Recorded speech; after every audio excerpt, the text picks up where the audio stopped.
You're watching K News HD.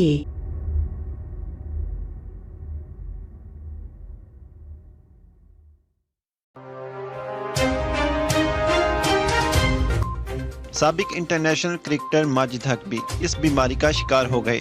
دوستو، یہ بیماری دنیا کے 185 ممالک کے 2 لاکھ سے زائد افراد کو متاثر کر چکی ہے۔ ان افراد میں سیاستدانوں اور فلمی شخصیات سمیت کھیلوں کی دنیا سے تعلق رکھنے والے افراد بھی شامل ہیں۔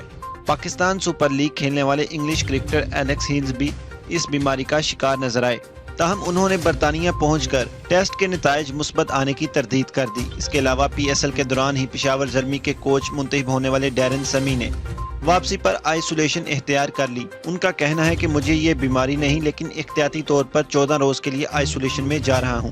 اب اطلاعات ہیں کہ اسکاٹ لینڈ کے سابق کرکٹر ماجد حق بھی اس بیماری کا شکار ہو گئے ہیں۔ اسکاٹ لینڈ کے لیے 54 انٹرنیشنل میچز کھیلنے والے ماجد حق کا اس حوالے سے کہنا ہے کہ میری اس بیماری کا ٹیسٹ مثبت آیا تھا، لیکن مجھے امید ہے کہ آج جلد گھر آ جاؤں گا۔